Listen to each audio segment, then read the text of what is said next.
funny stories, culture on the tide, hot dog smooth, talking questions that surprise on WCHE. Good morning, everybody. Mike is giggling. Did you like that song? It's pretty great. I came up with the lyrics-ish. You know, you throw it into AI and mix it up a little bit. So that wasn't you singing? No. But I am thinking about, I got a buddy. We have Nick Doak. He's the director of the Westchester Music Academy, friend of mine. So I know they have like some sound stuff over there. I would love to have a redo and actually make that a real thing. I have this vision of Porch Fest. You guys are familiar with Porch Fest, correct? Very familiar. Oh, yeah. Yes. So, one of my things is I'm really into yacht rock because it's become a thing over the past few years. There's all these bands. I guess we call them, what do you call? Tribute band. Tribute band. Thank you. Eric is, he is my chat GPT. I just hit a button. It jolts him because I can't think that fast sometimes. But so there's been all these tribute bands that do these yacht rock songs and things. And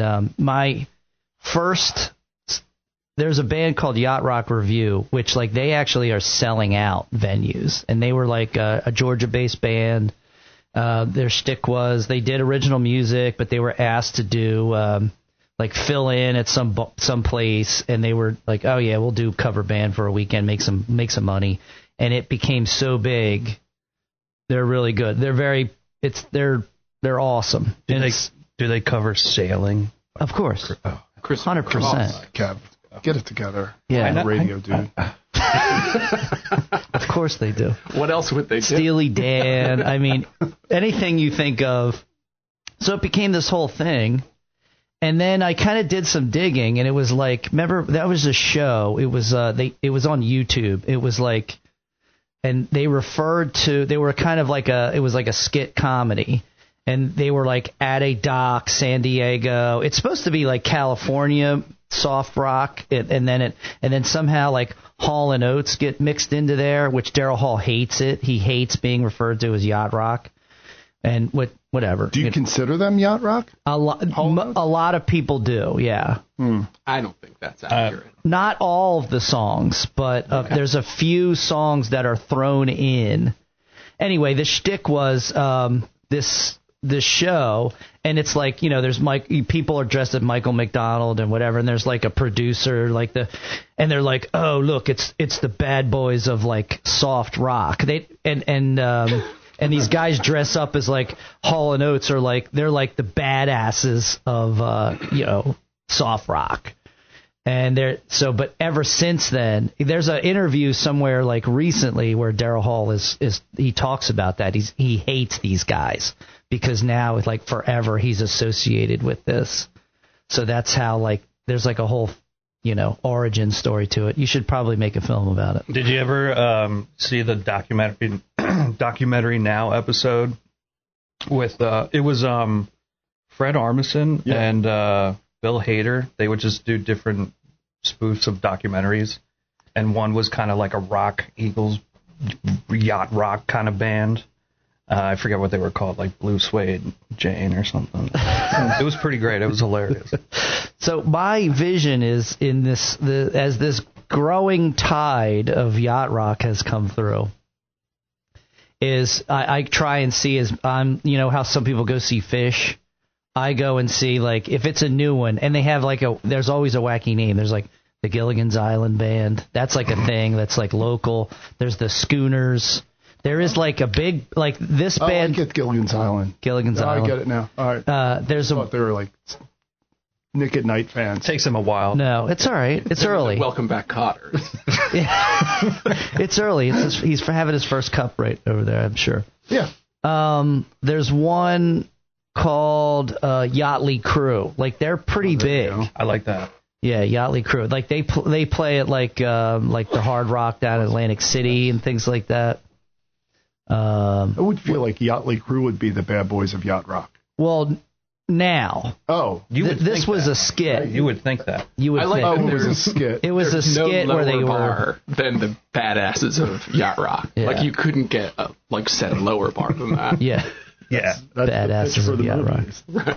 These Anyway. guys are the low bar. Right. They're the milk toasts of Yacht Rock. So I had a vision of making a small band just for Porch Fest. It was going to be called the WCHE Dinghies, Oh, right? well done. Small boats, but big sound. Mike has a porch. I do. Are you in But Porch Fest? It's we're not part of the quadrant that does it. Okay. We go to Porch Fest. Yes. all So the time. a real off-Broadway situation. Yeah. Off-Broadway. I love that. Speaking of off-Broadway, so the guys we hear in the background, I didn't officially introduce you, but we have Mike Zolomij. I like to say Zolomij. Yeah, it's But would a you hate great it? running joke that I love. No, you don't. That I've never heard. You've heard it a before in my million life. times, but it's new to me. Anyway, we met at Westchester Film Fest last year. Yeah, me, you, and Eric. You were kind enough to come on, and now you have an entourage with you today. We actually have so your first film, R.I.P. Kevin the Man. We actually have what do you call that if it's a film after The him? star. The star. Yes, He is the star of the film, he is the star. but it's bigger than that because there's it's not just the star of the film. He's like the story. Yeah, The biopic. yeah, it's like loosely, Titular very character. loosely based on Kevin's life. Kind Yeah, of. It's kind of like Walk the Line, Johnny Cash. Johnny Cash. Mm-hmm. It's You're the man in corduroy, though, not the man in black. Or Walk Hard. Walk hard. That's Dewey Cock. that Dewey Cock. That's I like that better. Scoot softly for Kevin. Scoot softly. Scoot softly. And the man in corduroy scoots softly. And then to your right, Mike, is you can introduce. This is Mike Callen. Yeah, He's the director of photography and camera operator for both films. both films. So both films, it's R.I.P. Kevin the Man, and then you filmed a prequel, Becoming the Man, which was picked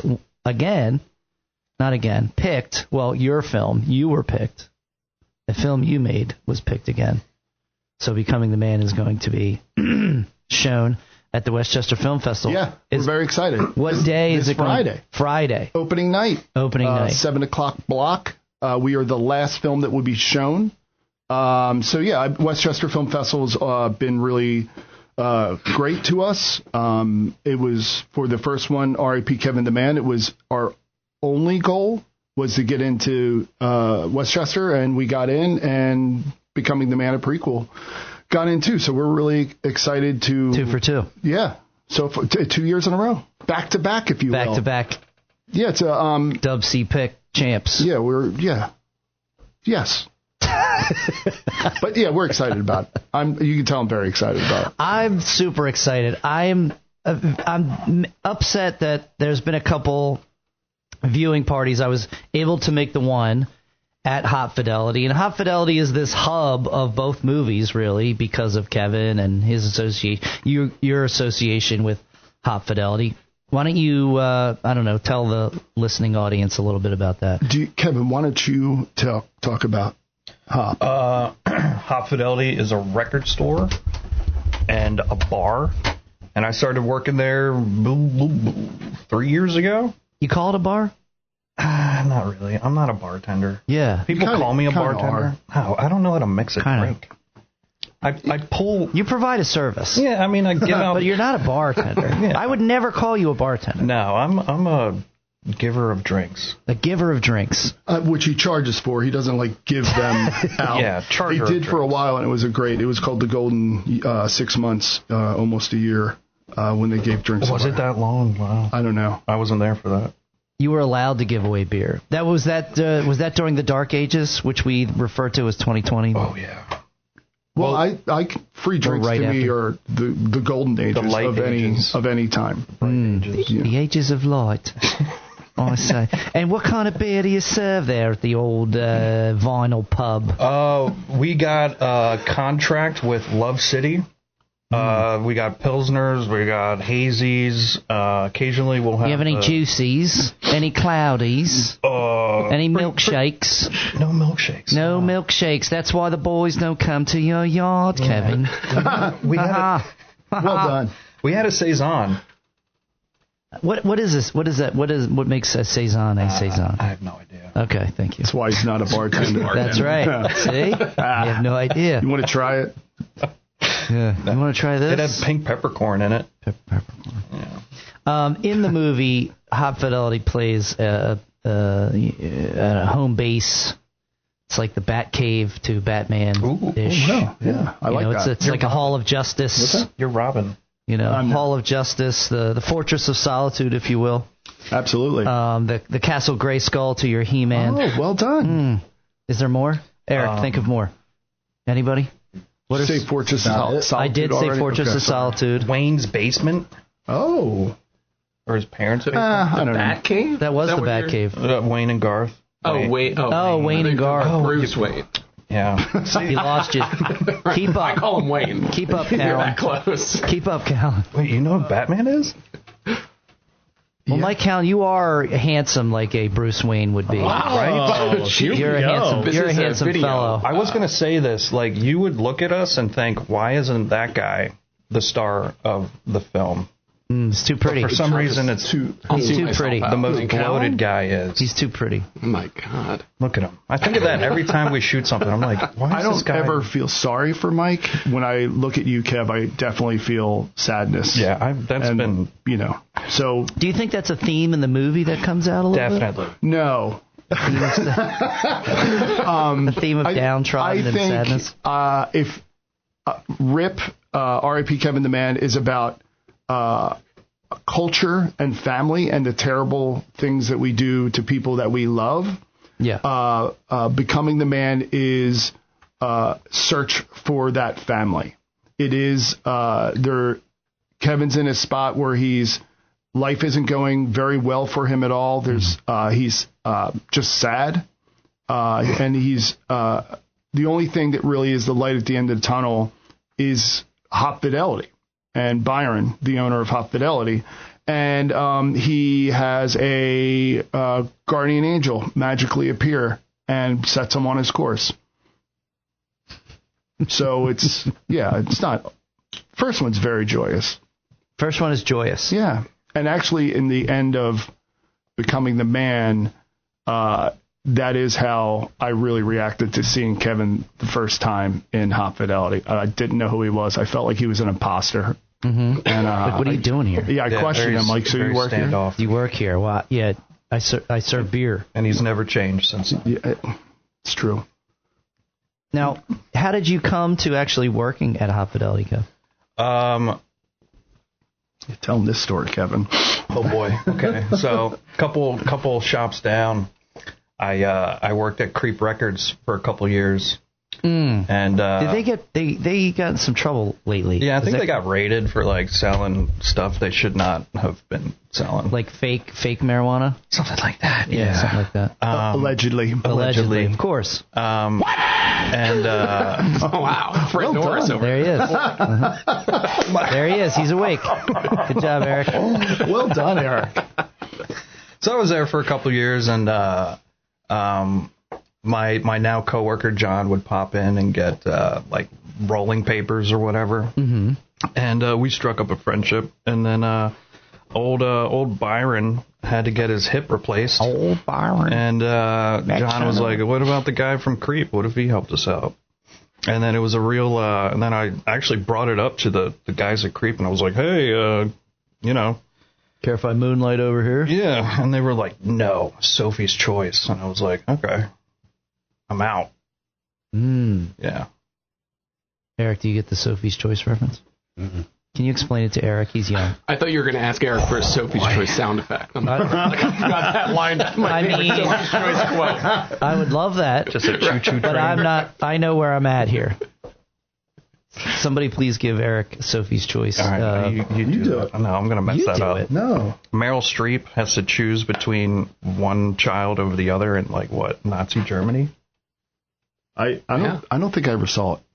It's like that's it. You got it. It's a hard choice. It's like right off of IMDb. Yeah, your little log line there. Steve's on IMDb. I am officially now, due to my second. After I filmed with you, I was in a second film. Yeah. Are we the first? I feel You like are we my should have- first, and that I actually was filmed Pop that chair. on film. I Did feel a scene. like we should have been counseled on this a little bit as your first director and someone who. As my first love. Yeah, Hey, now your that first girlfriend, maybe. Listen, I just don't want to be a hookup, Steve. it's been great, but It's fine. all right. How did that film turn out? Was it great? Is it in Westchester Film Festival? It is not. Sorry if I feel like I'm being combative here. I'm a little hurt. It was just again. It was like Eric, did you send it to me? I don't know. I sent you the IMDb, but No. You were in a couple other film festivals. The other thing. So at Film Fest, I had met you, and I was like, please, if this seems so interesting to me. If there's ever a time I'll be a guy walking in the background. Yeah. Because I have no real experience or anything like that. I'm not that great looking. But anyway, any of those things.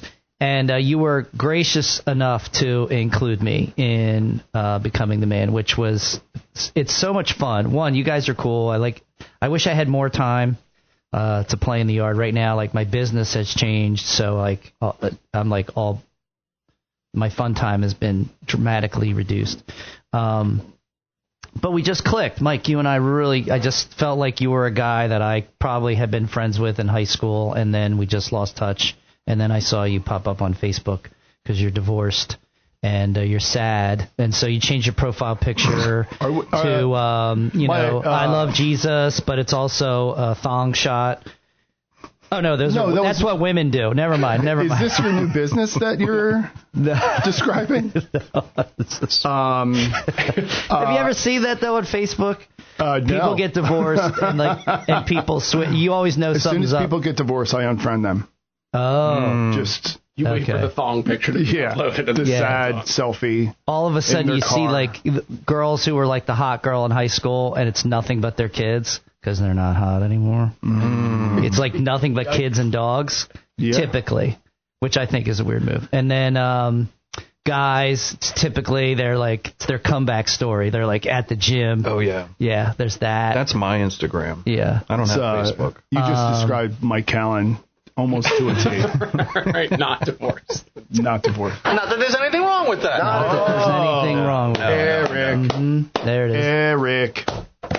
He shines. Yes, we met at Westchester Film Festival, and I agree with you. We had a blast. Yeah. It was super fun, and you, throughout the line, you were like, I want to be in your next film. And I'm like, absolutely, I promise. Promise fulfilled. Yeah, it was a lot of fun. It was fun to see it. And so we're going to talk about your background a little bit, but I know Kevin's going to have to go in 2 seconds. I was just going to say I do have to scoot. Yeah. Literally. I have to shout out to Petco, where the pets go. Is that allowed? Can I do that? Yeah, you can do that. Wow. Okay. 100%. It's too late now. Which Petco? The one on Downingtown Pike. Okay. By the Giant. Yeah. And Brothers Pizza. Mm-hmm. Yeah, the best one. Where Sky works. Yeah, my daughter works at Brothers sometimes. Not at school. Yeah. Thanks for having me, guys. You're welcome. Listen, it was great to have you in. I'll be seeing you. I'll be seeing you Friday. Yeah, I'll see you then, buddy. I will be there. I'll be interviewing. Eric and I are going to get there, and we're going to be there Friday. We're going to be interviewing filmmakers and people in films such as yourself. The big joke that I've been saying is I'm going to be interviewing myself this time as well. Nice. So I interview you? Oh, for the radio? 100%. Now, yep. Do you stand in place when you're getting asked questions and then scurry over to another side? I was going to do that. Questions? Yeah, it was going to be like Two-Face, where I have a coin. Oh, that'd be great. Or have you ever hey, Steve, how's it feel to be in the movie? I don't know. It feels pretty good. Who are you? The interview. I'm Steve from WCHE. I've never heard of it.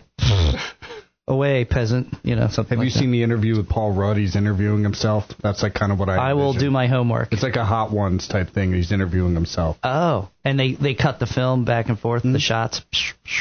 All right. That's what I envision. I envision that as well. We can get director extraordinaire Mike Zolomij on it, and we'll sound and mic it up. Did you guys see the Clayface trailer? Yeah. Right? Oof.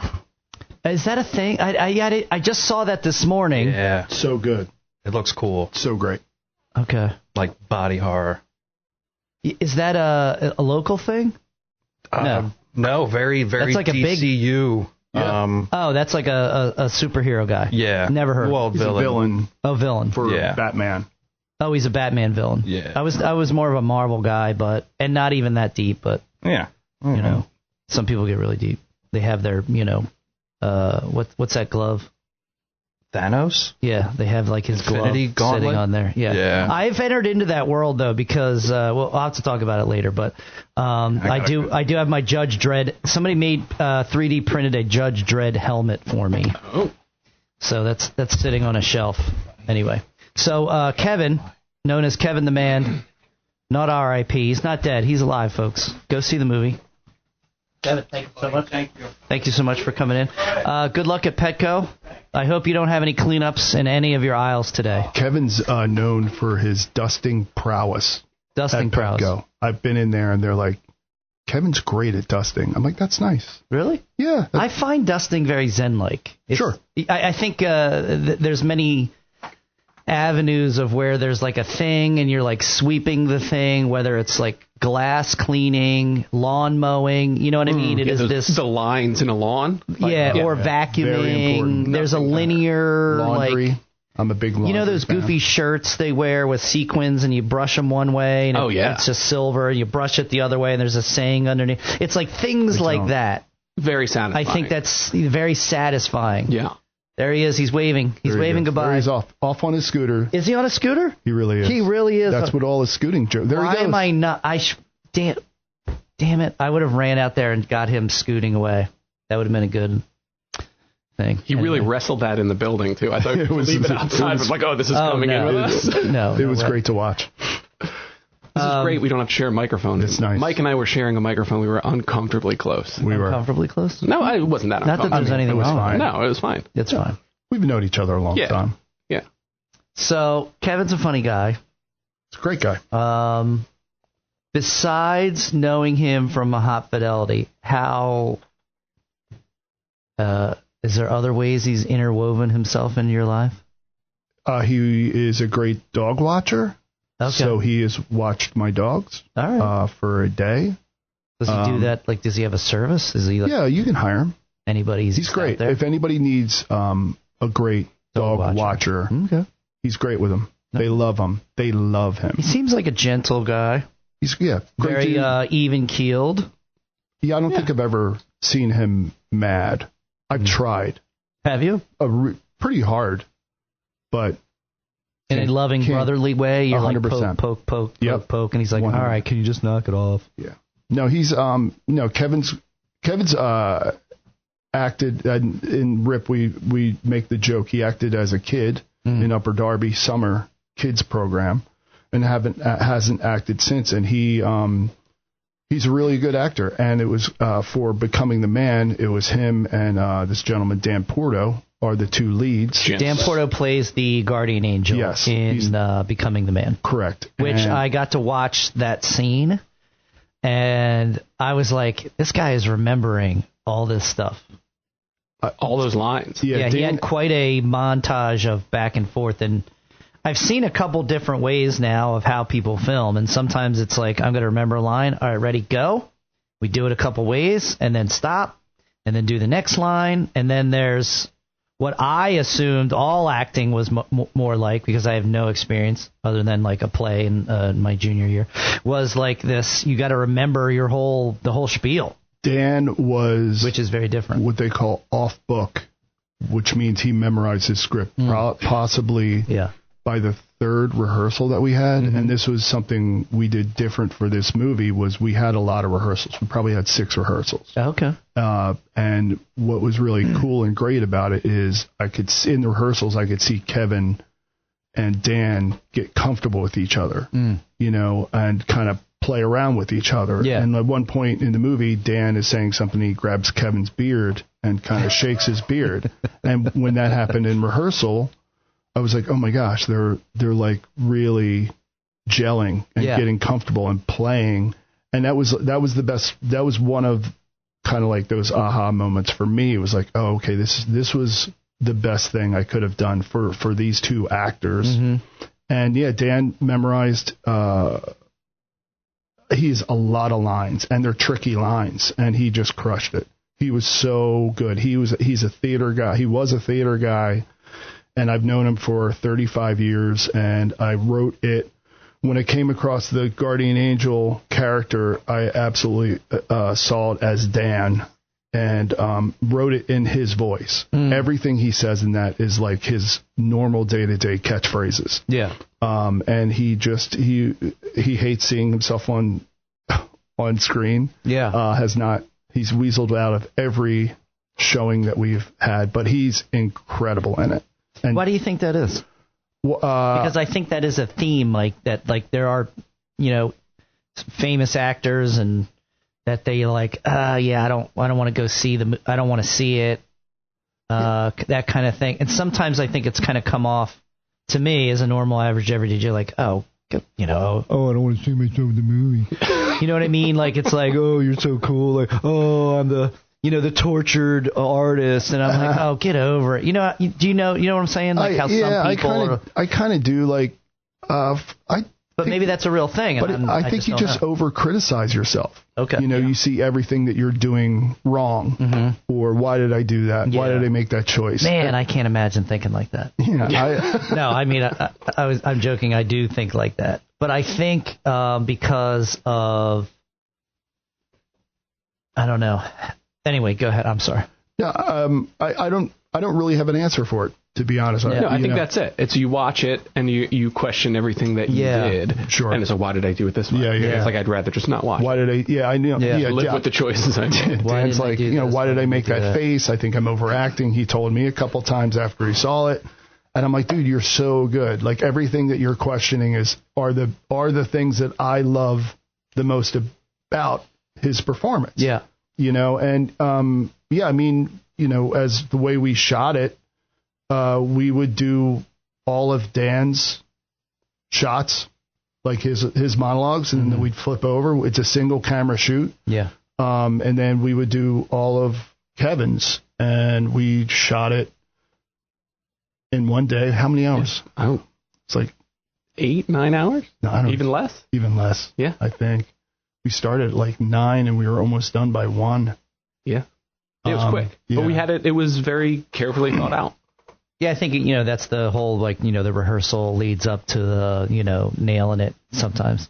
And me and Mike, we've worked and known each other for a long time, and we have similar work ethics, and want to make sure we can see it before we shoot it. So we'll talk incessantly about it, and we'll pitch ideas to each other, and then we'll walk the film like the day 2 days before. Yeah. Like weeks. I mean, we talked a lot about every shot. Yeah. There's probably a lot of back and forth in little small bursts, and then there's bigger bursts of like, hey, let's get together and really. Yeah, we ran through.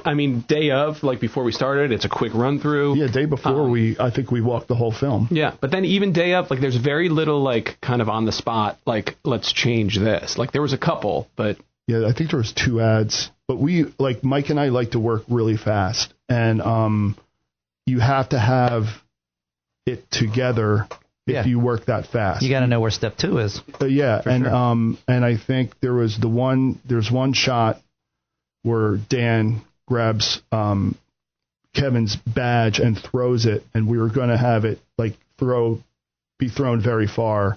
And Mike pitched, hey, what if we back all the way up, kind of hinting at this is going to go really far. And it doesn't. And it was such a funny, like I instantly was like, that's it. Yeah, let's do that. And I think that was really the only ad, right? I think so. Everything else was pretty tightly choreographed. Yeah. And we had a shooting, we had a bunch of happy accidents. We had a couple bumps in the road.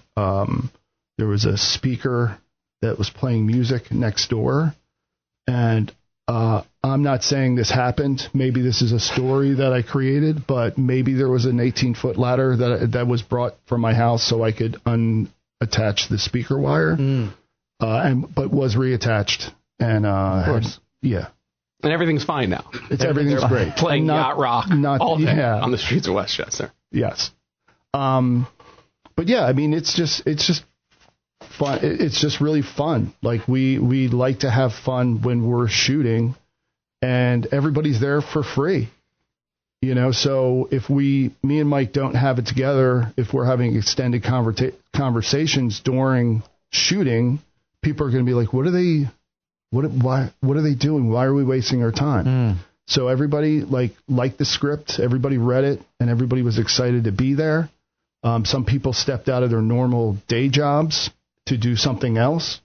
Mike's a great DP, director of photography, so I've told him multiple times I won't shoot anything without you because we just mesh really, really well. Yeah, why play with the formula if it's working? Yeah.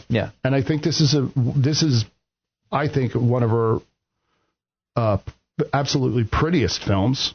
Yeah. Yeah. Talk about that, Mike. So you and Mike, you work together, correct? Yes. Can we say? Sure. Yeah, I think so. All right. So you guys are in production work, right? Yeah. We you guys just didn't go to I wanted to say Kmart. I'm aging myself. Right. Yeah. Right. You just didn't get a camera off Amazon last week and hey, let's make a film. This is what we do. And Mike, this is what you do for your job. You're in production work. So my goal here is Mike is an easy crier. He will cry. So I'm going to try to make him cry. Man. Well done, Aaron. So I have worked with Mike for 15 years, something like that. I feel like we should have music in the background. Yeah, just like a slow violin. Do you know any yacht rock that we could put back there? So Mike has been my kind of mentor and has taught me everything I know. For the most part, comes from Mike. So when he asked me to shoot something for him, like that's something that is like, I was nervous, I was scared. Am I going to do and it's all like Michael Jordan asking you to be like, hey, I'm going to be in this little pickup game. Yeah, you want to play with me? And you're like, what? What? Yeah. So it was like all that's so for this guy who is kind of mentored me and guided me through my career to then come to me and trust me to kind of see his vision through is just like just meant a lot, and it was very nerve wracking, and but we did it. We did it. Yeah, we made a movie. Yeah, it's very cool seeing something in its creative process and then seeing it in the finished process is very fun. Yeah, totally. Whether you're in it or not in it, it was just fun to see that. I have such an appreciation then when you go back and watch and think about other films and things. It gives you a different lens, obviously, to look through. What is next, do you think? Is there a next? Is there more? Can we squeeze more juice out of this Kevin lemon? Lemon. Oh, poor Kevin. Or orange, whatever fruit you'd like. There is an idea for the next one that I'm kind of writing in my head right now. Can we hear a little bit about it? Not yet. Okay. So mysterious. Yeah. Mysterious. But it feels right for it to be a trilogy. And I want to kind of give it full circle. Oh. And yeah, I mean, it seems like a good idea. Mike does know about it. A little bit. There's not much to know, but yeah. So he becomes Darth Vader at the end of the third one. Yes, he does. Well, that leads to so many other things. But that's when I'm going to walk away, and then Mike's going to take the mantle. Yeah, if he wants to continue on. Yeah, could be big things. Man, I want to know more. I'll come back. Me and Mike will come back. I love it. I mean, you guys can come in anytime. We have fun in here when you guys are in here. Because we're just joshing around. It's good times. Yeah. Just having fun. Have you listened to Protect the Parks? No. No, probably not. All right. Is this a question you ask everybody when they come in? No. Is this your People is that this I your- want to moment? Is this your new business? people that I want to do Protect Your Parks type thing with, I bring it up to. Okay. So have I said it to other people? Yes, but not everybody. Definitely not. The So other film director you brought it up to. No, that so the other film I was in, it's called Bulletproof Baby. He put it out like on the Westchester community page. He's like, hey, I want to make this local film. It's going to be like, I want to film it in like a week. That's great. And so he wanted to do it, and there was like a little read through, and then it was like boom. And so I met with him, and he was like, well, what was funny was his perception of me and what the character was. I was like, well, that is kind of me. But he did not see that, just, and because I'm not me, but not that me anymore. Like there was a time where I was this curmudgeoned old, young curmudgeon, Okay. if you want to say. Anyway, the idea is it's apocalyptic. It's the end of the world. It's relationship. It's relational. Like, what do we? What's really important? Kind of thing. Right. And I play the grumpy neighbor, like who's like a racist and gets all his news from the internet and Fox News and that kind of thing. You are one pathetic loser. Yes. Thank you. Eric's crushing it today. He Can you is. just give He a is. shout out to He Eric? is 100%. He was prepared for this. I made jokes in the past that you guys didn't have sound effects, and I just want to say I'm proud of you, Eric. This guy right here. So how was filming? How was It was fun. I mean, as you were talking about, I'm sorry, what's his name? Dan? Dan, yes. Yeah. I never felt like I got that comfortable. With your fellow actors? Not just in like, I don't know. It's me, but I never felt like, but now we're getting into where maybe Dan was like, oh, I don't want to see it, right? What I saw afterwards was like, oh yeah, this is cool. In it, I was like, oh, like, I don't know, was that good? Like, am I like, hello, my name is Steve, and I am now saying you should go through the door. Like it didn't feel organic in the moment. Like I didn't feel like I owned the, I don't know what you want to say, the dialogue or the whatever. But I think that's like the hardest part of acting is just kind of like losing yourself in the dialogue. Yeah. Like it's just you.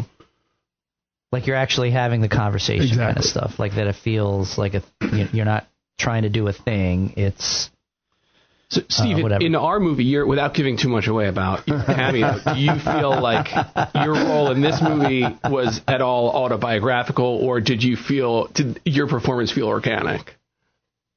100%. Okay. Because to me, it felt like a gag that I've done a million times. Sure. Like inappropriate humor is my middle name. I just want to say when Steve said gag, he did air quotes. And do you feel like when you were in your scene, again, without giving too much away, like, do you feel like your performance, like, rubbed off on some of the other actors? Only if they got into the car later. Okay. I did. Whose car was that? It was mine. Okay. It was just unlocked. It was just parked there. Somebody. Now there's going to be a murder, and 10 years later, my DNA will be there, Right. and they will come back. That's dark. And then I'll have, who's that guy who does and it wasn't. Who's that guy? Oh, from Dateline? Yeah, see? What is his name? Bill Hader does a great. David Morrison? Yes. Oh, well there you done. go, Yeah, David thank you. Morrison. Good Really job. pulled that There's out like of a nowhere. whole, there's social media accounts, like David Morrison leans on things. Have you ever seen that? No. Because like there's always him when he's doing like the Dateline show, he's like leaning on something, and it's like David Morrison leans on things. There's like a whole social media account of it. That could be Kev the Man 14. It could be. Yeah. murder. David Morrison. They thought everything was okay, but it wasn't. Yeah. So what were we talking about? I don't know. Rubbing off. We made a movie. Yeah, we made a movie. Yeah, I think that's... which will be at Westchester Film Festival this Friday, April 24th, 7 p.m. block. There is a pre-VIP filmmaker party at 5:30. Mm-hmm. Yeah, we're going to be there. I know. It's a very fun time. Last year when I met you all, I felt like I was shot out of a cannon. Like I'd never experienced anything like that. Yeah, you guys were like, there was a palpable energy to your group. 100%. Yeah, we were like the new people who were never invited before. But that's the fun of it, right? If you're like, oh, I'm at this thing again, and you don't really want to be there, like that isn't, I think that's what makes things exciting. I can't wait. Last year we got the runners-up audience award, and this year we want to get the audience choice award. That's the goal. That would be cool. It would be very cool. But I mean, it's a great. But it's hard because I got to sit through. So after all the interviews last year, Eric took off because he's got cool things to do. He's got cool things to do. He had to go. He's rock and roll, man. He's like, I'm out of here. It's a metal show. Him and Slayer went out. And I watched all the films that were there for the Friday night block, and I think your film was last year. It was maybe not. It was Sunday. One of the last ones. Yeah. I think they do it alphabetically. To be honest with you, because we did Neshaminy Creek Film Festival was their first one, and we were last there too. Okay. So it was very weird. So seeing those films was so interesting to see different medias. Some were like, all right, I don't know what's happening here, but it's I don't know. Whatever. The film that we lost out to was a beautiful film documentary about terrible things happening in a country, and I felt good about losing out to. I'm like, oh, there's hope in humanity. They're not just doing the the dopey joke. Kevin's dead, or is he? Ah. So no, it's a great time. We got led around. Some tiny elderly lady was assigned to me. I just felt so sorry for her the whole time because I was just ping-ponging off of everything. She's like, you have to go to the step and repeat. I'm like, but I need my crew. Yeah. She's like, where are your crew? And then she's like, you have to go do this interview, which I met you and Eric, and we had a blast. And then there was a second interview that I did. And I'm just like, oh, my God. To the point where my wife was just like, you know what? I'm going to go. I'm going to go home. I haven't even seen you. I'm sorry. What's your wife's name again? Carol. She's listening. Hi, Carol. Hi, Carol. When I think of Carol, then and Carol and Mike. That's the Brady Bunch. That's what we tell people. Yeah, Carol and Mike. Yeah, that's us. All right. Besides this, the trilogy of possibility that's coming, is what else? What else is on the horizon? There's for you guys. Work today. I have a shoot today. Yeah. your actual job. Yeah. Yeah. What do you have today? Also work. Okay. I'll see you there. Yeah. We'll grab coffee. Okay. More coffee together. Is there anything outside of those projects? I know you, Mike. Are you married? Yes. All right. Do you both have children? Yeah. Yeah. I have a 16-year-old and a 14-year-old. Okay. And you're in the fun times. Yeah. Oh yeah. It's a good time. I have a 25 through 21-year-old. Okay. May 1st, gallery walk. Me and illustrator Scott Derby are doing an exhibit. Is that what you call it? Showing? Sure. At Hop Fidelity. It's called Side by Side. It's my photos from my Instagram account, Walkabout Z, which was taken during the pandemic. I had to get out of the house, and I wanted to walk around for an hour. And Scott Derby illustrates them. So that's going to be from 4 to 8 on May 1st. That's cool. Yeah, we call it Side by Side. So Scott, I got to meet Scott. Is he in the film? He is. He's my partner, my hetero life partner in the film. Like we're Jay and Silent Bob kind of. I gotcha. In that. So I think he was disappointed that we weren't in this film and Becoming the Man more. Yeah.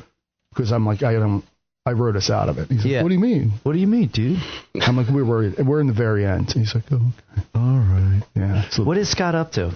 Scott he's actually not going to be at the film festival. He's in Charlotte right now, but he is Talented guy. Scott Derby Art, I think at Verizon, or no, just .com is his art. He's just making T-shirts, doing artwork, does a lot of commission stuff. He's a busy guy. He designed the shirt. He's like all over the place. Yeah, That's why I he's was designed like, the shirt in the movie. The Who's Your Daddy Records, which is a fictitious record store. He designed that for me. He does like every crazy idea that poor guy does. I told him when we were talking the one evening, I told him about coming on the radio show here, or the station. He would be great. Like he could have his own show. Oh yeah, we were Scott Derby Hour. Yeah, me and Scott met because I was a college DJ and doing like punk and new wave. That's it. Yeah. And then he like there was something about that approached me and befriended me, and we've been friends for 38 years, something like that. He should. Last week I had on Ryan. I'm sorry, I can't remember his name. What was his last name? Do you remember, Eric? He goes by DJ Ha. Yeah, just Ryan. Yeah, so Ryan Ha. Ryan Ha. That wasn't his last name. That's not his last name. I forget. He works with Uptown in their production team, and he's like a music producer guy, sound guy. He's probably somebody that you should meet. Maybe you can record some yacht rock stuff with him. Oh, getting back to my thing, what I wanted to do. Well, I know I did say that. Yeah, I would love to get together a small yacht rock band just for Porch Fest and do yacht rock songs. That'd be great. I think it'd be fun. We found Owl Talons. Have you heard of them? Eric, have you heard of them? Mm-mm. They are a metal band, punk band. It sounds familiar. I feel like I've seen something. 12 and 13-year-olds. Oh, yeah. They're great. They were at Hot Fidelity recently, right? Record Store Day. Yeah, Record Store Day. Saturday. They're great. You would love them. Anyway. Can we listen to one of their songs as we play you out, maybe? Can you just sing it, Mike? This is our talent. We have mighty talents. Our talent. Oh. They're way better. You've heard that one. Yeah. Yeah. Eric, cue it up. Let's hear it. What's it called? The band's Owl Talons. Owls. Owl. Singular owl with multiple talents. It's just a bunch of nature videos about owls. It's on Spotify. I don't know if you guys... Oh, there they are. All the way at the bottom. Owl Talons. Okay. Who? There you are. Let's hear it. They don't have any cursing in their lyrics. I hope so. It's all cursing. Exclusively cursing. Yeah, 12, 13-year-olds. Cursing. It's adorable.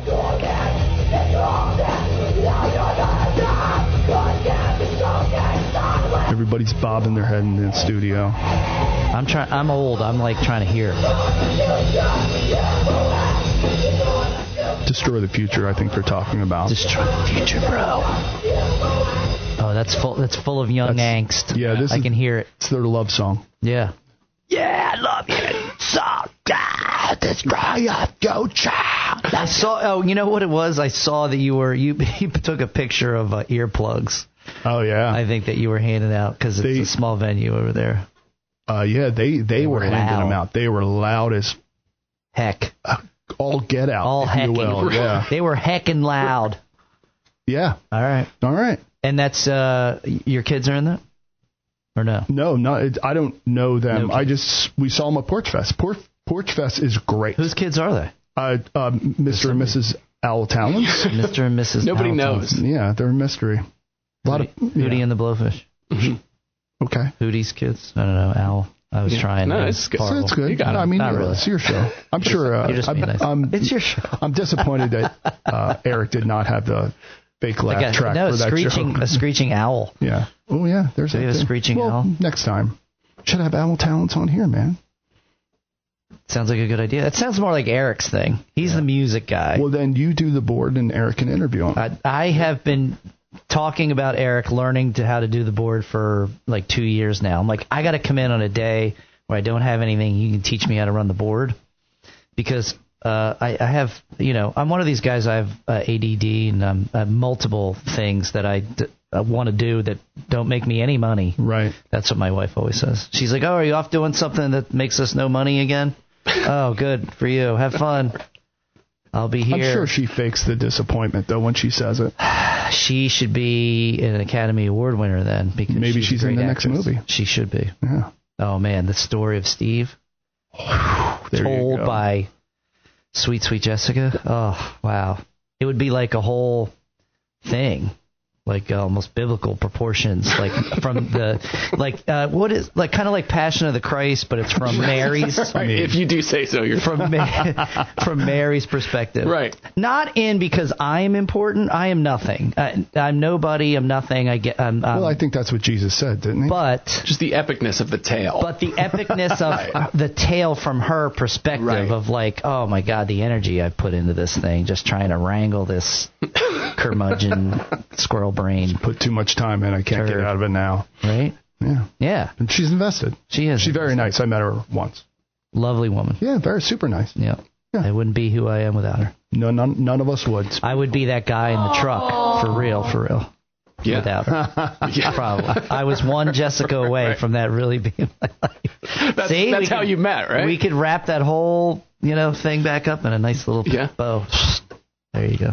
All right. There's Darth Vader story.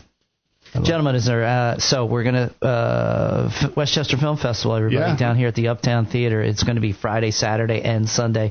Come see Becoming the Man. Will be the prequel. And you can't see that. Can you see this? You can't see it anywhere. That's part of the whole shtick of being in the film festival. Like, it can't be public. It depends how strict they are. Okay. But we have not widely released it other than the premiere.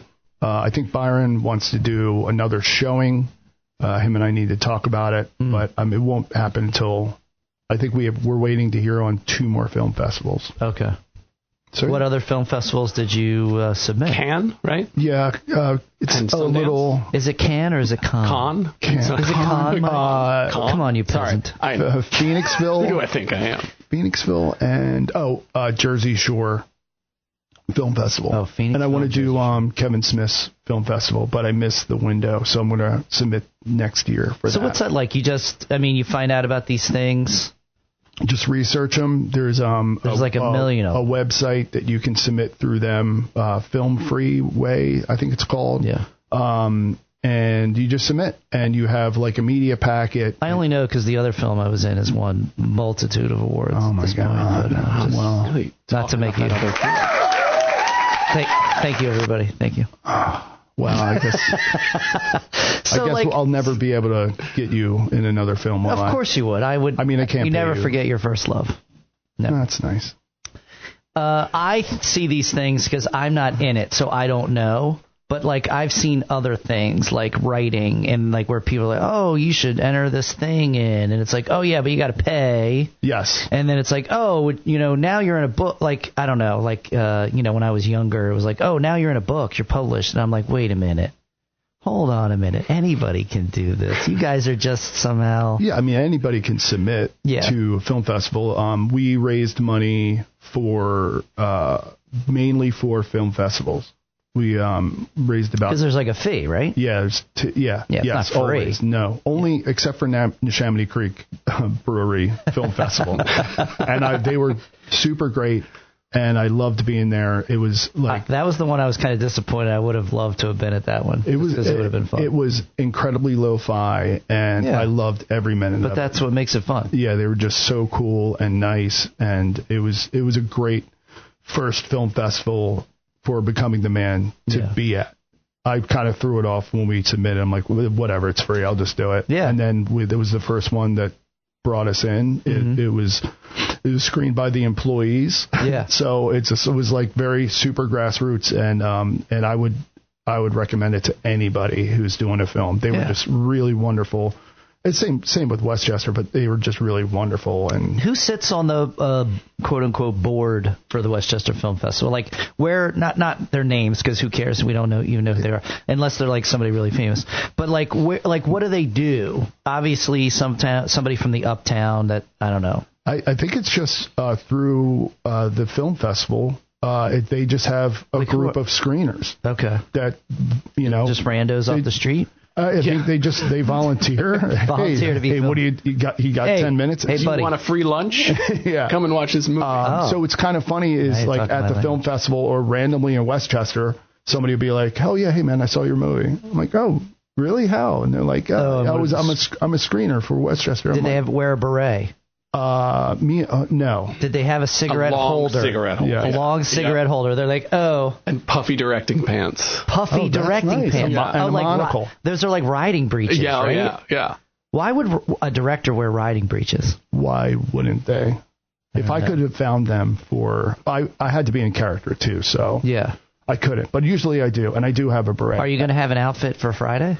I would love I'm not that for like you. what do you? Am I? Can we get riding breeches for you? Yeah. I will. And a big white shirt with an ascot. Yeah. And a beret. Right. If Please. somebody has that in my size, I will absolutely wear Please text me your sizes. I will. I have people in the fashion industry. it. I will be wearing clothes, but I have not chosen an outfit yet. All right. I'm kind of interested. I think it should be. I mean, now I'm just. What are you going to wear? Probably this. Really? Yeah. Yeah, Mike's a backward hat guy. Yeah. I won't wear. Not everybody can do that. No hat? No hat. You let those luscious locks flow? Luscious locks flow. What are you going to wear? I'm getting a haircut before the film festival. We'll I take need this to. off on a tangent. I mean, I definitely might wear an ascot. Yeah. Yeah. A real that'd Fred be for great. I do have berets, which we may wear to gallery walk, me and Scott. Okay. Red? What color are they? They're traditional black, of course. Of course. Traditional. Avant-garde. Yeah. None of this fancy raspberry stuff. No. Prince. What is that guy now? I don't know. Very talented, man. Is he? Mm-hmm. No, Was. of course. Yeah. Oh, I mean, maybe. Womp womp. Or he's in Argentina. I don't know. Yeah, with Janis Joplin and Hitler. Jim Morrison. And Elvis. Yeah, maybe. Not No, I don't Hitler. know.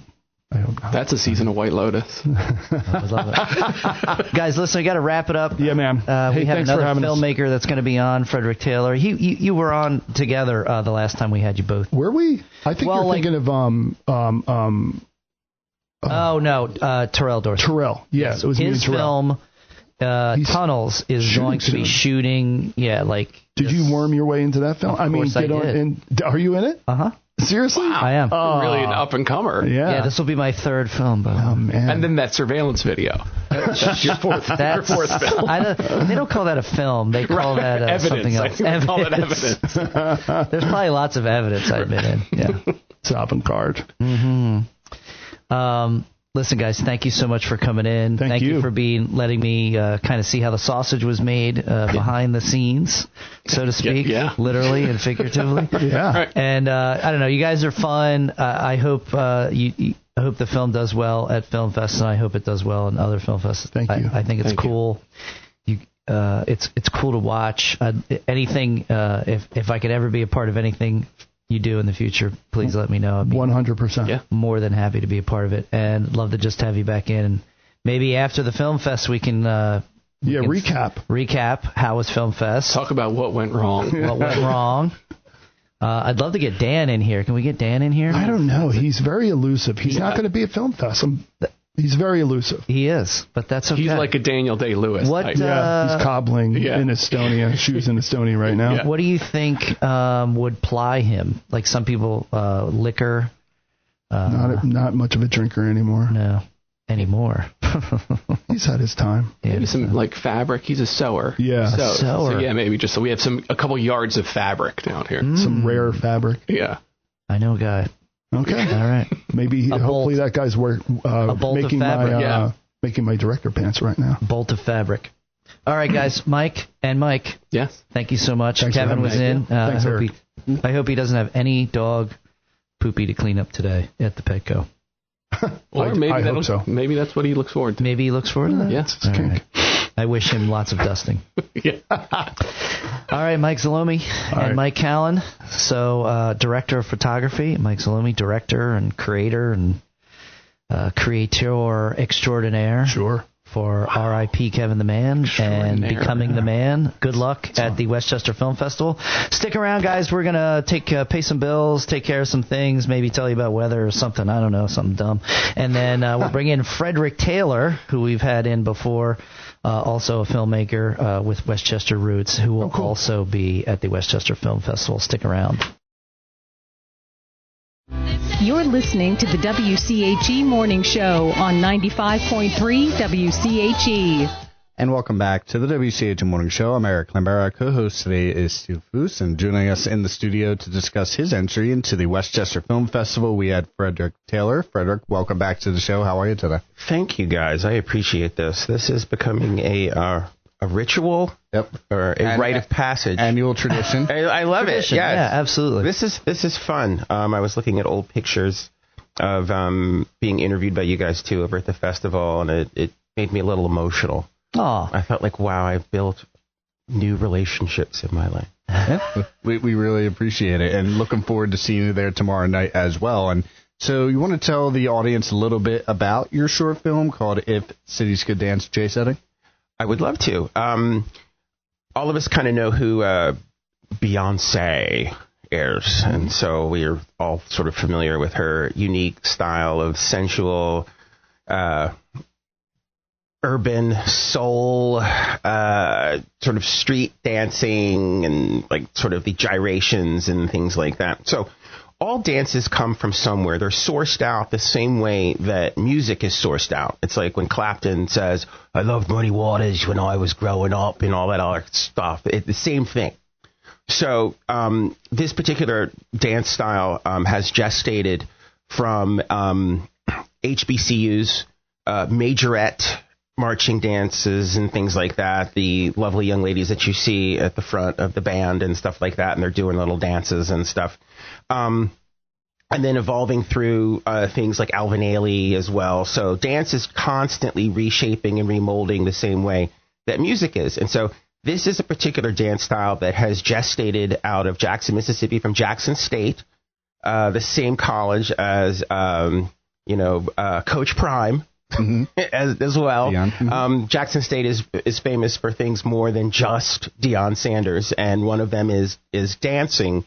And this was started by a gentleman by the name of Leland Thorpe, who's originally out of Detroit, went to Jackson State for college, and created this dance. Now, here's the interesting twist with it.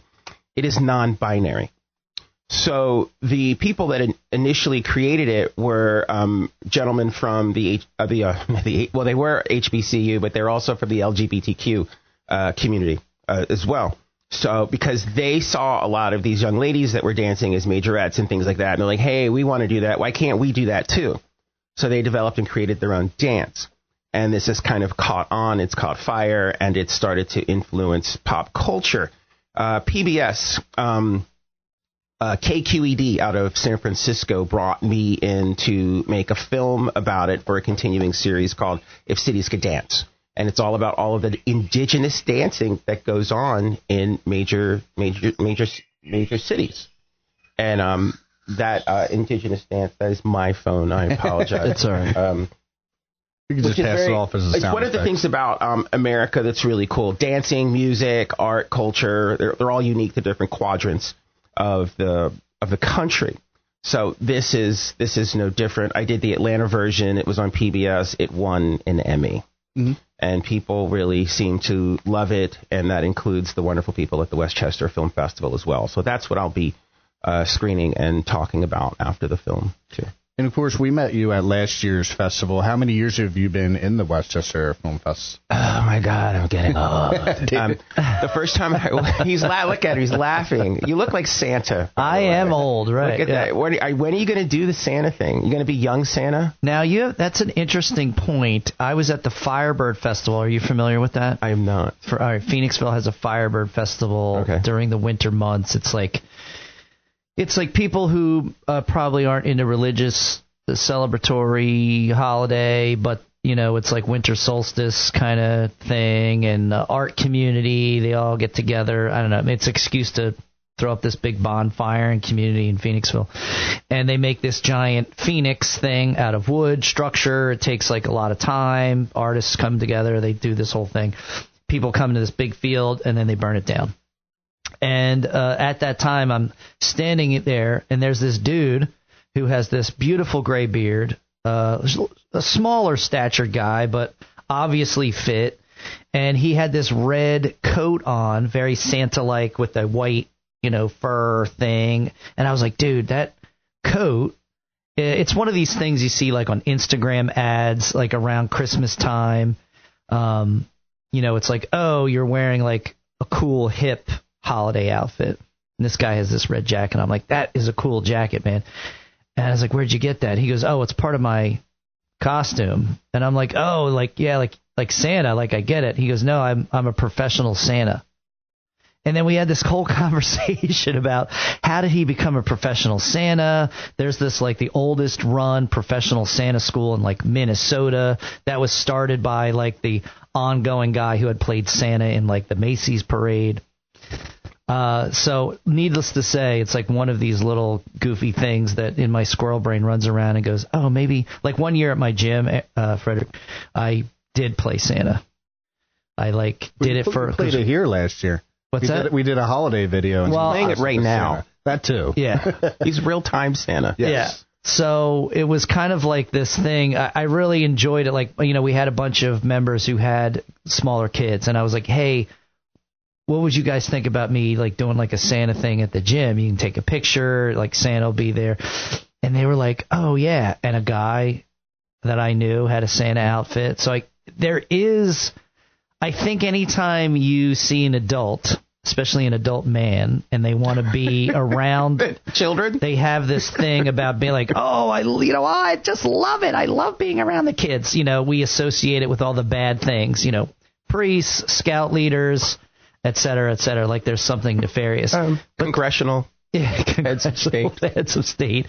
But there really is something innocent and loving and awesome about doing something that brings about childlike wonder and being able to see that. And if you can be the thing that evokes that, it is kind of cool. Even though it was like just a couple hours, I could see how somebody could be like, oh man, it renews your faith in a world where maybe, the people your own age have lost their childlike wonder. There is a fire truck out there. There is. Yeah. The red lights in the background. Yeah, exactly. like, because your childlike wonder is over now. Well, I don't know. A fire truck is out there. What kid doesn't want to jump on a fire there's truck? a fire. Santa's on the fire truck. Yeah, they came. See? Yeah. They want to cart me around Westchester. Yes, that would actually be pretty spectacular. I think you've got a... Yeah, see? There you go. Man, you got a future. You got a third act in you. He's got it all. Look at you. You always get your way. I don't know how you do this. He's got it all down there. He does. I don't have it all. As I was saying to our other guests that were in just before you, Frederick, my wife often says like, "Oh, are you off? Often, yeah. Oh, are you going off to do something that doesn't make any money again? Oh, great. Like that's okay. Get out. Like that's basically what she's saying. That's her running joke. You can't stay here unless you have a job. Right. I do have a job. This one doesn't pay anything. I do have a job. Right. Anyway. Yep. So as far as we mentioned with the film, so you've been in quite a few film festivals, and what has that experience been like? It's been amazing. And to answer your other previous question before we went down the medieval Santa path, I was in the 2016 festival that was here. I had a film called Counter Histories, which was all about peaceful social resistance with guys sitting at the counters in the early 1960s. So that was the first time. Loved it. And then I've come back a couple of other times. I had another film called Pre-Existing Freedom that was here. And then last year I had Third Country, which was here as well. And then this year I am here with the J setting. So I want to continue to be able to do this, and I want to continue to be able to show films and participate in the festival on a meaningful level as well. It's the interaction between a lot of really great, interesting film artists, and a lot of them are coming out of this area of the world as well. And as you guys know, the way we communicate these days is through content. That's the only way we know anything anymore. So we're either listening or we're seeing things, and sometimes both at the same time. So I think all of this stuff has become important. And the gentlemen that were in earlier, they were really pointing that out too. Like it's a high stakes game. This is like not to be trifled. Well, that kind of leads me to my next question. So Yes. There's so many different platforms nowadays, so many different voices. What does it take to stand out as a storyteller? That's such an amazing and great question. And I teach a certain amount of structure of story and things like that and how to find your own story. And it really sort of lies in your own real experiences. Like unfortunately, we've lived in a generation of recreation. We want to be everybody, but not ourselves. We're always looking towards something else as sort of the nominal standard of our existence, when all of the light is shining in all of us. And then figuring out how to connect that with other people. And now I'm going to plug for Westchester, which Westchester is one of those. I've had the opportunity to grow up here, and then I've had the opportunity to travel literally all over the world. And one of the things that's always brought me back here is this sort of genuine quality of people. People, they are themselves, and that's the thing that kind of shines. And there's so many people that I've known for decades here, and I come back, and it's like I never left. And you just pick up where you left off, and it just clicks back in. I mean, this is a place I walk down the street, and somebody walks out of Pietro's, and they say, "Hey, Freddy Taylor, man, you look the same, man. Oh, it's nice to see you." And it's just that energy. And so that's where story is, essentially. And we all have it. We just have to love it. And so we've got to love ourselves. And so there's this whole process that goes on that puts you on the psychologist's table. Well, ultimately, you've got to do a lot of self-reflection and a lot of self-actualization. And if you do that, you can find story, and it can hit, and it can be genuine with people, and people will lean into it, and they'll say, I really love that person. They really sort of, as the kids like to say, they come correct. Mm-hmm. And that's what's most important about story, is coming correct. Now, as far as this film, very visually striking, high energy, what was the process like of creating this total film? Chaos, complete bedlam. Mm-hmm. Because you've got to film a bunch of people dancing, which is really hard. Yeah. What is the style of dance again? J setting. J setting for Jackson State University. That's where the J comes from. Okay. And the setting, remember Madonna, remember the music video Vogue, and all the ballroom and all of that, and the posing, and strike a pose. Setting is striking a pose. We're going to set now, people. Oh, okay. That's what that is. So again, it is the fusion of gender. This is in between boys and girls, that other nebulous area that we never talk about, that is actually where we really exist. Let me ask you a question. Yes. Because if you keep going on, I'll forget. It won't make sense. When you say fusion of gender, yes, why do you think that makes people uncomfortable? Because it does. It makes a lot of people feel really uncomfortable. But part of it is, I think you're like, this is my identity, which we often could call ego. Right. Ego is the thing that gets in the way, right? And real growth comes from like letting go of our ego and what it's my idea of me. Sure. So what do you think about that? What do you think makes that uncomfortable for people? From your experiences. From my experiences, it's that people have a difficult time kind of facing up to the reality of life that they can't wrap their minds around. It's like going to the Grand Canyon and looking at it and going, how did this get here? Yeah. The glaciers. Right. It's beyond your scope of understanding. It's like when you look in the stars in the sky, you're like, how many stars are out there? Each one is a star, and it's like a sun, and and some of those stars are already burnt out, and they're just reflecting light across the galaxy. I mean, you can't wrap your mind around this stuff. And help me out here. The lead singer of Led Zeppelin, what was his name? Robert Plant. Robert Plant. Okay, so I was doing a gig. This is how much my life is so. This is our turn into him. Mm-hmm. Like it gets muddled. I was doing a gig in Nashville. He was in Nashville. I was working with a band. He was supporting the band, and they were doing tracks, and I was there doing all the film stuff. And they finished the album. I'm filming the documentary about the album, and they're playing it for him. Halfway through, he gets up. He has a meltdown. He's like, you guys are a bunch of idiots. Don't you understand that, like, with music, it's not about, male or female. It's just about great singing. And he said, name me any singer that you love, male or female, that you love. They have characteristics of both male and female. I can point it out in them. He was right. The reality of who we are as people is we are both genders. We've been led down a path of falsehoods about what our gender identity is. I am my father, of course, but I'm also my mother. And there are things that blend between both. And we just grow up in a culture. I mean, I grew up in Westchester. Westchester's a hyper male community of people. Did I get my tushy kicked around a little bit sometimes because I was being a little bit too sensitive? Yeah. You know why I was a little bit too sensitive? Because I had a very sensitive mother, and she influenced me in that way, and she taught me the judicious nature of empathy. Empathy is a very powerful thing to have, but sometimes we squash it as males. We sissyify it, and that's not real. And I think sometimes people get a little bit uncomfortable with their more sensitive side or their more feminine side. And that's this perspective that I can really speak to as well. And I'm sure some of these things work in reverse, too. I just happen to be a bio male. And so we have obsessed about our biology in a world where technology is carrying us past, our specific biological markers.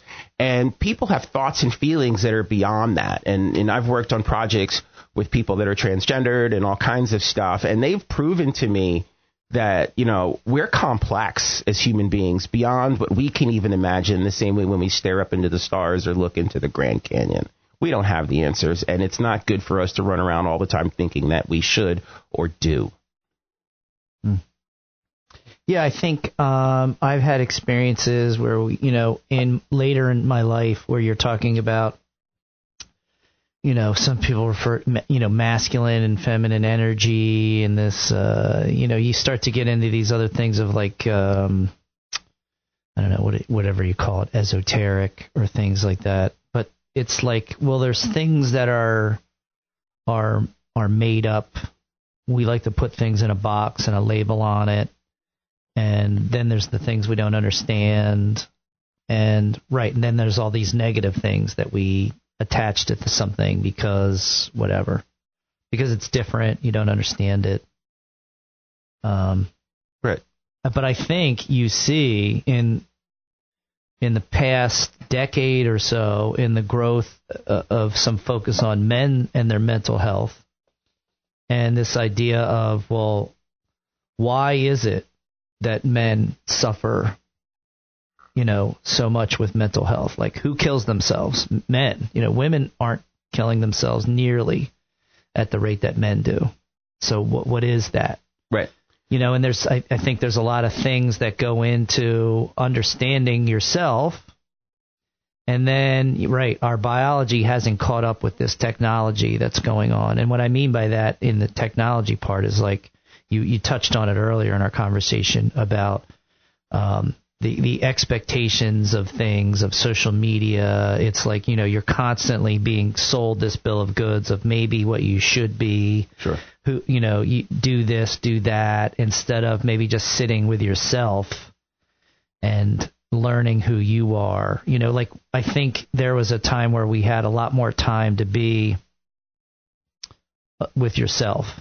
And then when you can rattle through that energy, whether you call it thoughts or things like that, if you're never letting that happen, if you're never opening the floodgate of that, energy, consciousness, whatever it is, then it's just getting crammed up in here. And I think, we are set up from an evolutionary perspective to cram that stuff down, sure, so that we can continue on in the day and do the task, right? But like without that, what's happening? That seed is growing, right? We need help, and we need each other. Yeah. And that's the real issue here. Life has become far more complex. We all know that. We're all still alive here in the studio. At least I think most of them. And we've seen it in our own lifetimes. Yeah.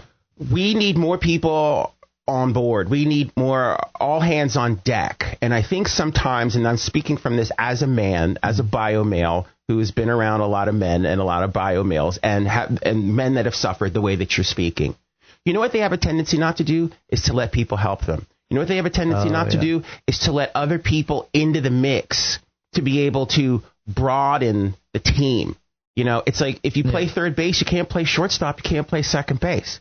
And then sometimes men get locked into these belief systems that this particular job can only be done by another man or a certain type of man or whatever. We're way more complex than that. We have way too much going on in the world today for us to be able to sit around and think we can figure it out and handle it all ourselves. We take on too much. We as men don't have time to just sort of sit under the apple tree and pontificate on things, and then something's going to fall down from the apple tree and hit us on the head, and we're going to say, hey, look, that's gravity. Yeah. It doesn't work that way anymore. Sometimes the person that's going to tell you about gravity is going to be a woman, and you got to get over yourself. We need to embrace things more about what the reality is of our existence, and men tend to do that more on the back end of their lives. Yeah. And now that's hurting them. You got to get into this stuff earlier. Women evolve quicker. And I think it's not that women are more mature than men. I think women accept the dynamics of life sooner. They just get it. And they understand how you really have to navigate. And there are things you can have and things that you cannot have. And there are things that you must negotiate. And then there are certain concessions that you must make. And men have been for far too long enormously rigid. And it is hurting them and killing them. And I see these young men in pain all the time, too. You know, I work in a business where I hire people, and it's the young men that I'm taking aside. And I'm sitting down and I'm saying, like, okay, can I talk to you for a minute? You know, you need anything or whatever? And it's the young ladies that are running circles around these guys. And that's unfortunate. And so this has a lot to do with them changing their perception of society, and that starts with their perception of self and their role in it. Deep. Yeah. I was waiting to see. Well, you started it. I did. mean, you came in with your beard on fire. Yeah, I don't disagree with you. I don't know. I think some of that is, I always like to look at, like, why, the kind of a little bit about the why of things like that. But really it comes back to, like, connection. I think, we learn from connection. As men, we had these, there was this ritualistic, I talked about this, I think, last week, didn't I, Eric, a little bit somehow, that there were these rituals of going from youth to adulthood. And then I think that's disappearing for men. Where somebody comes in, right? Like where you're accepted into adulthood, and then there's mentorship. And I don't think that is happening the same or as much. Why do you think? I think because we are, as much as we should be and could be connected with technology, we're not. We're more alone than ever. Why? Because you're saying there's a lot of lonely men out there that don't have the mentors that they need to usher them into manhood. I mean, so where are these men that need to be taking care of these young men? Yeah, they don't do it anymore. They don't. Because you know why? They're too busy thinking about themselves, and they're too busy day trading and thinking about money and all kinds of other stuff. Right. Yeah. Or they're you own a gym, right? Do you still own your gym? I do. Okay, yeah. I mean, you see them. You know the difference. I mean, the guys that come in and they're just all about themselves, or all about their pectoral muscles or their abs or whatever, and they're just obsessing to this ridiculous level. They're in the gym too much. They're not living. Yeah. They're getting they're having somebody tell you what they think they should be doing, but it's not. Exactly. It's phony, baloney, Instagram stuff. Because being a mentor, I mean, just watch Karate Kid. I mean, Mr. Miyagi and Daniel-san, they're giving back and forth to each other. They're learning from each other. Mm-hmm. These mentorships are symbiotic relationships. And a lot of men now miss the opportunity and the value of helping a young person. I wouldn't be here in front of you right now if it wasn't for the mentorship that I got in this town from teachers and, I played sports and all the coaches and stuff like that. Some of the most important moments in my life came simply by playing Little League out there at the American Legion. I played for Benny's Pizza, you know, and I had a coach named Mr. Rogers, and he believed in me. No, you didn't. Yes, I did. Mr. Rogers. Fred Rogers? Yes, Fred Rogers. Fred Rogers he used to drive down from Pittsburgh and coach our Little League team. Well, Frederick, which isn't that exactly nice, exactly. You're going to be on the hot corner, like. But my coach, he believed in me. At 10 years old in a 12-year-old league, he put me at third base. I mean, anybody know anything about baseball? Third base, man, you get smoked. The hot corner. It's a hot corner. But he believed in me. You know, that's a part of mentorship, is that you put a kid out there in a space that maybe that kid's unsure of, but you are sure of the kid. And then they make a mistake, and you're like, don't worry about it, Freddie, you'll get him next time. Because that's what life is all about. You'll get him next time. But somebody has to teach you that, or you'll go the wrong way, you'll make the mistake, and then you'll quit. And then you start spiraling in the wrong direction. You got to have somebody there that's going to grab you and pull you back up. That is so incredibly important. And enough men do not do that for other men, and men don't do that for women either. Like, men have really lost their roles in our society as leaders. But then they're complaining that people aren't perceiving them or thinking about them as leaders anymore. Yeah. And it's like, what do you want? You want that gig?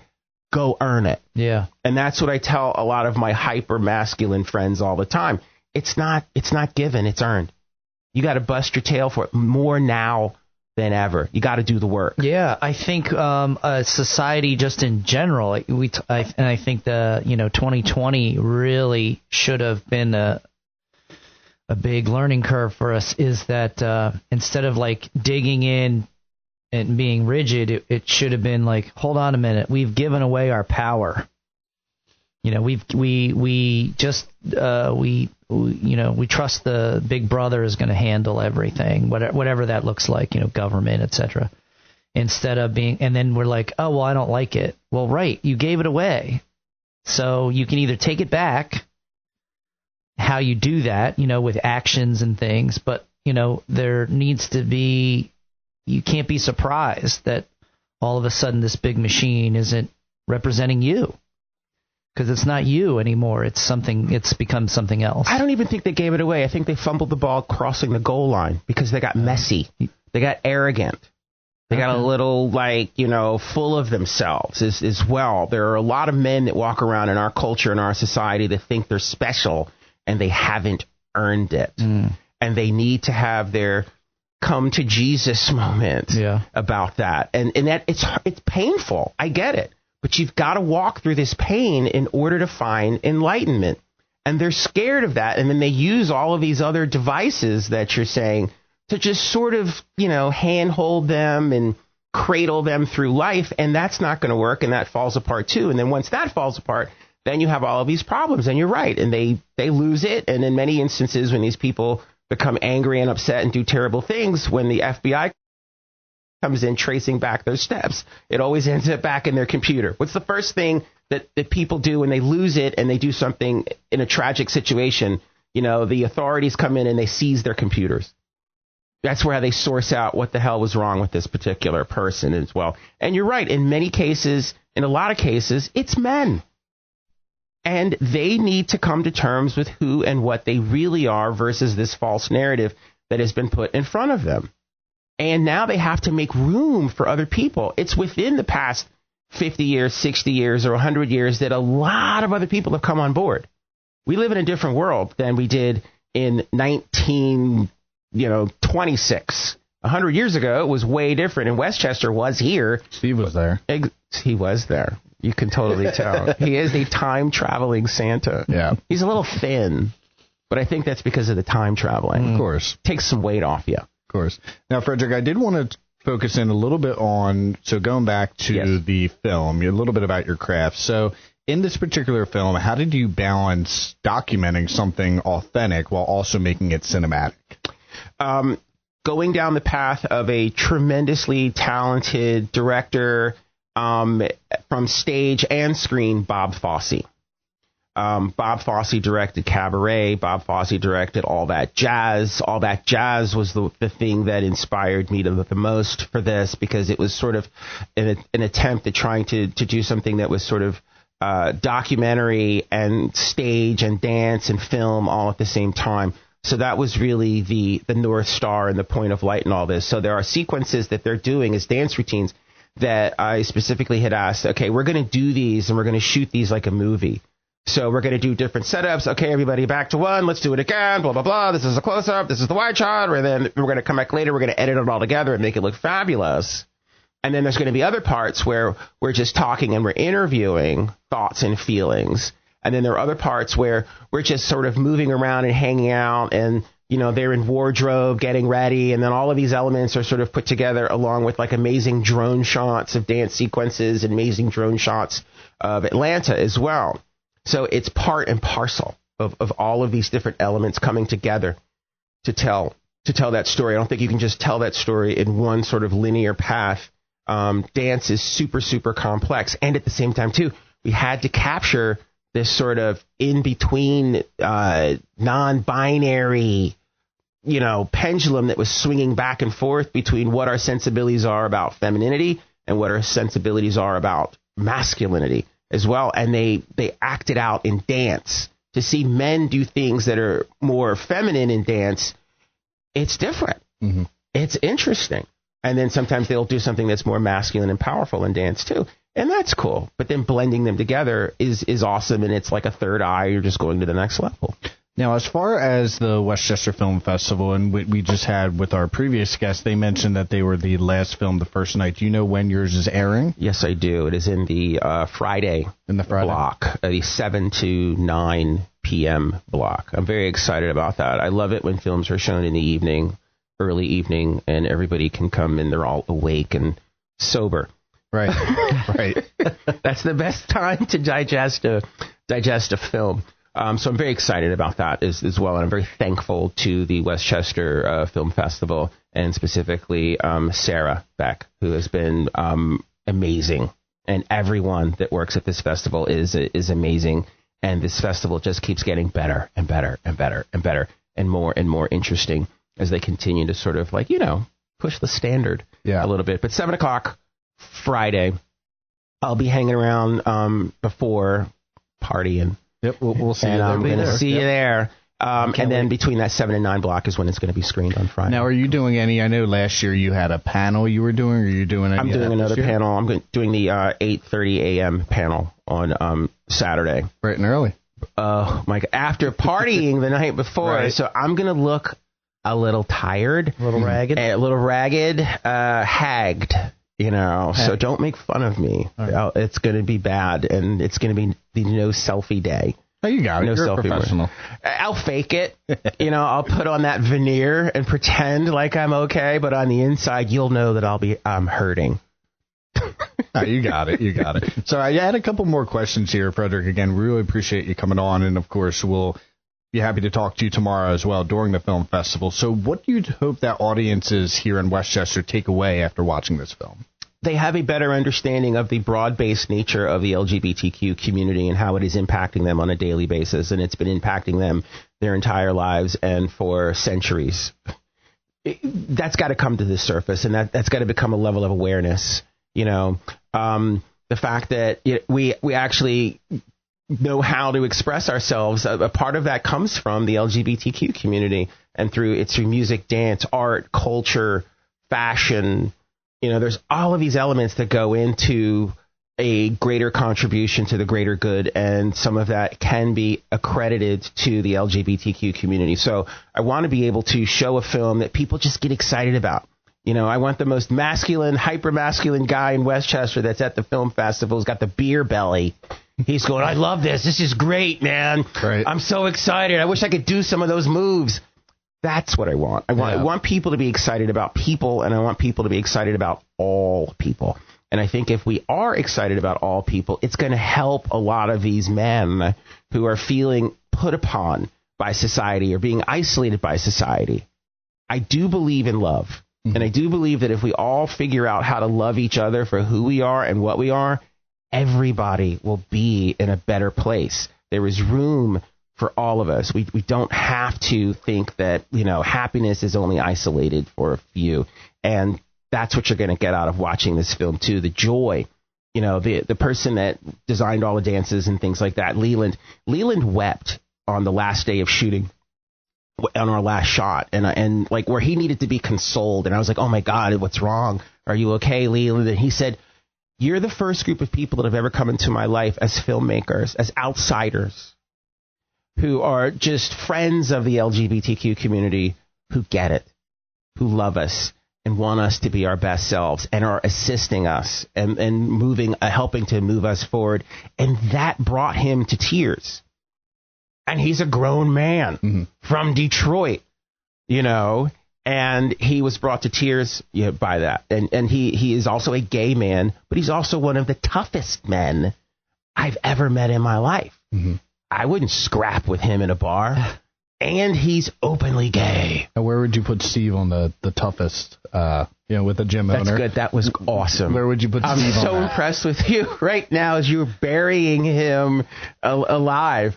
I would tell him he should stick to the whole young Santa thing. Okay. And that he should avoid getting in conflicts with physical altercations with other men. There you go. And, as he gets older, he's getting cuter. So, I'm looking for that magical moment when another man comes up to him and just starts talking to him and then just sort of very gingerly asks him for his phone number. And then he has to say, oh, I'm sorry, I'm not gay. But I am a lovely man. Right. You know what I'm saying? So I would be very flattered. I couldn't think of the word. You should be. I would be. I can't wait till a gay man comes up to you and says, oh, my God, I just love this like Santa thing you've got going on. Frederick, I'm going to recount a story for you. I don't know if now is the time. Is now the time? Is it appropriate? I think it's appropriate. Okay. I had a friend of mine.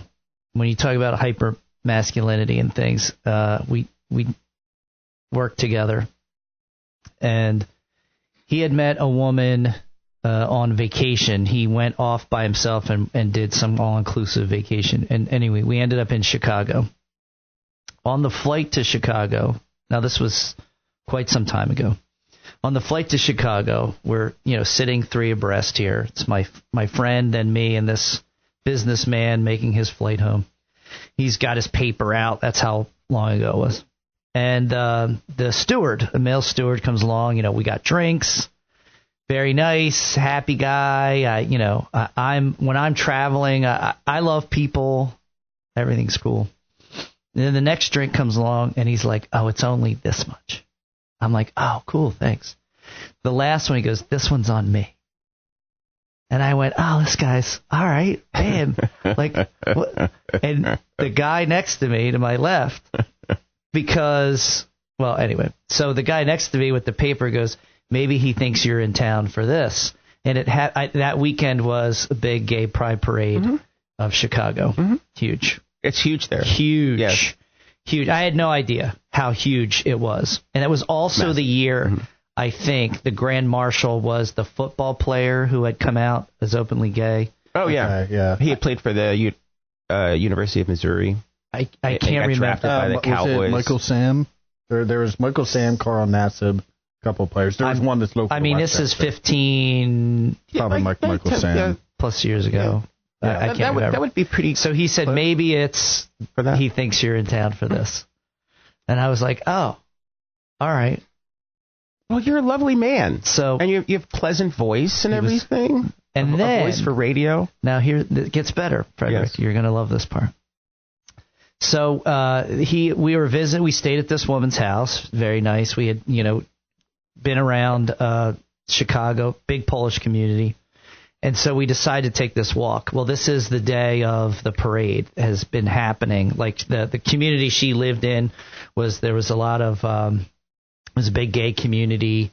They were partying in her building, And so we go out to like the marina there.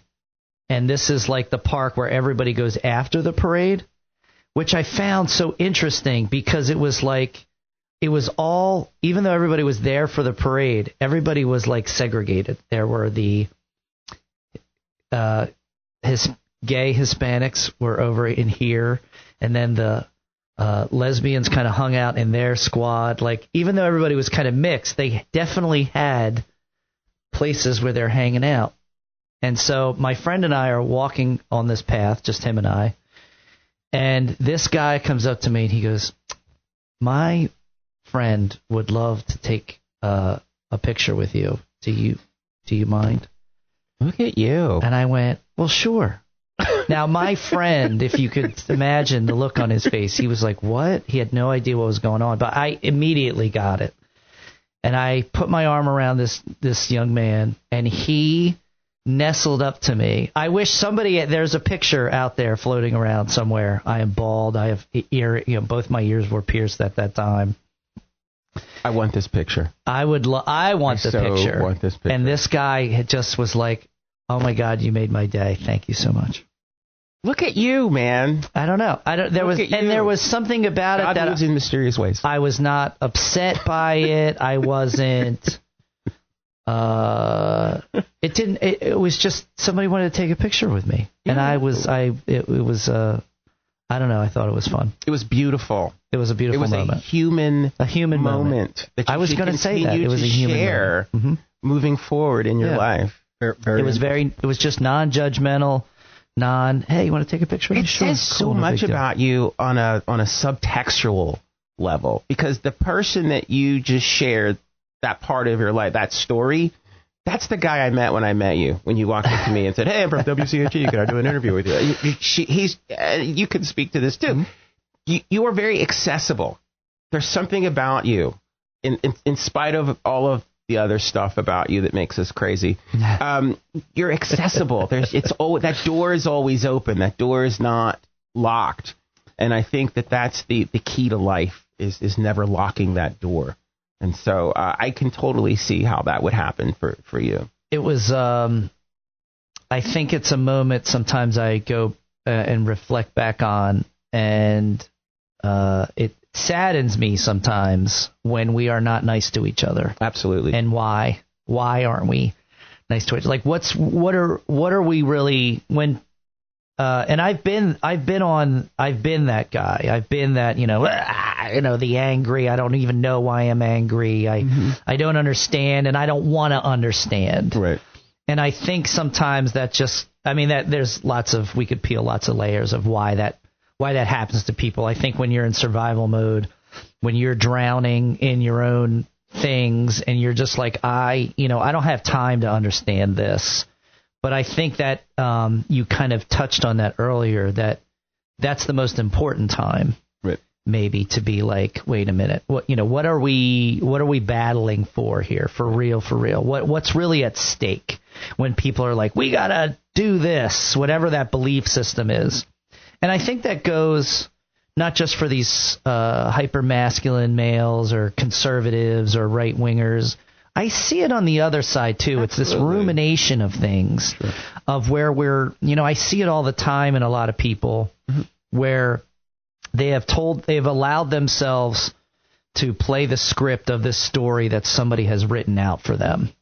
No matter what your belief system is. And they're so staunch and rigid, I think was the word you used. And it's like, what's really at risk if you would let that go? If you would soften certain edges?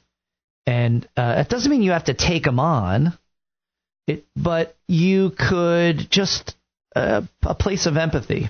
Sure. And understanding, and being like, that's the thing of being a libertarian. Like, I don't care what you do, as long as it doesn't mess with what I want to do. Right.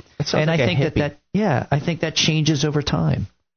Those things should change over time. If they're not changing over time, I don't think we're growing.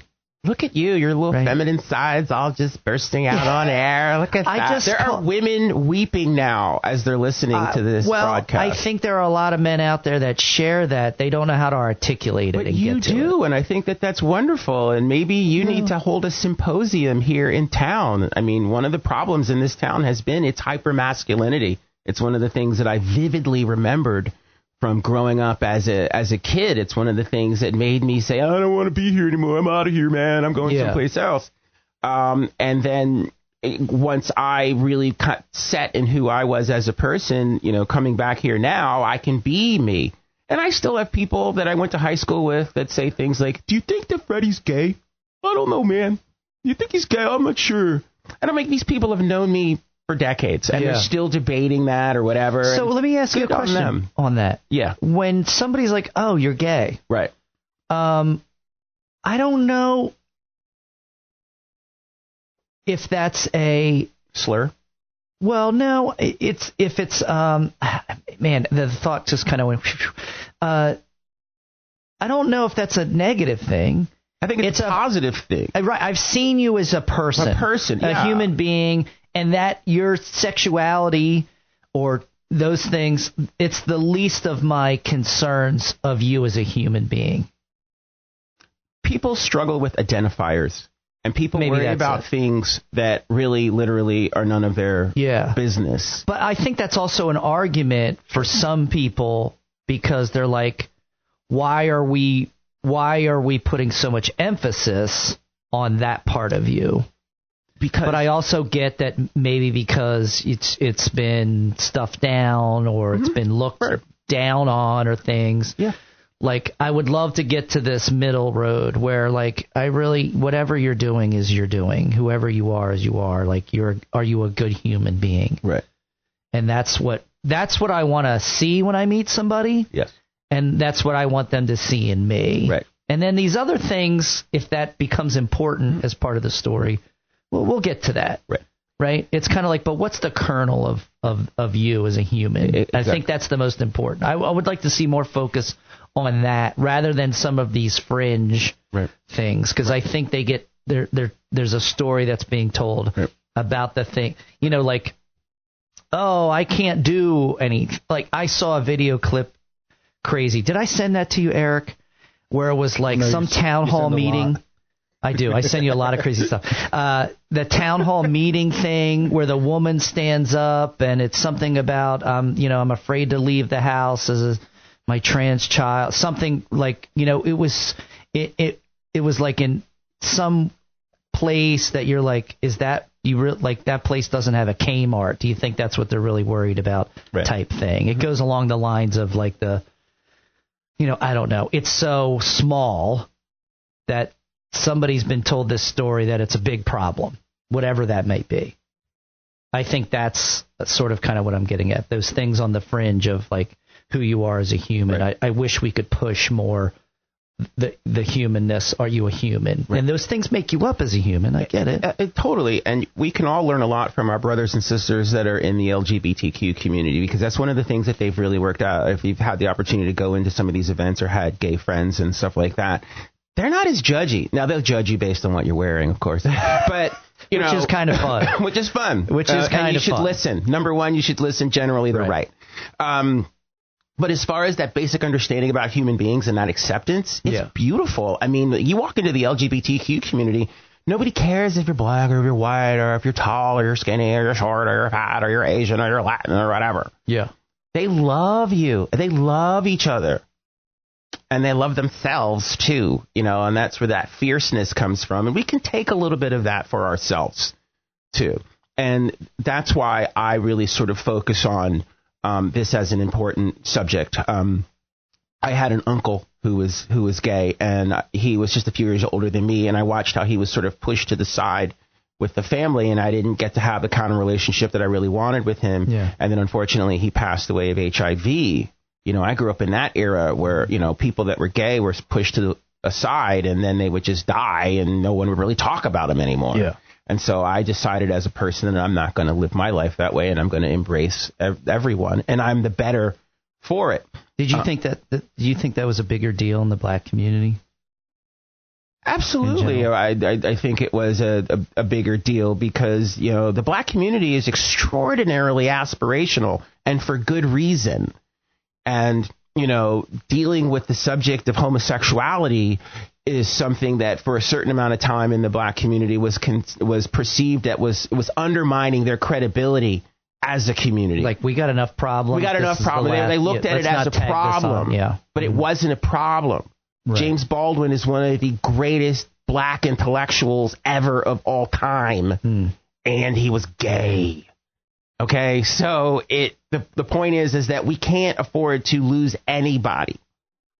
And it's unfortunate that black people at that time were frustrated with the issues of gay people, because it was one of their greatest resources and continues to be. One more separator. Exactly. Amongst the black community. It's for me as a black person, that's heartbreaking.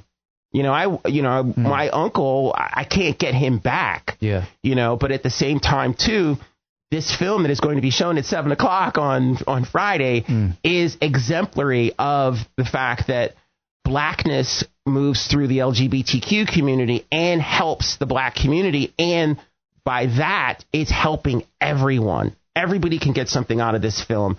But you're going to see a bunch of gay black men wearing very cute feminine outfits dancing in the middle of the streets in Atlanta, and you're going to love it.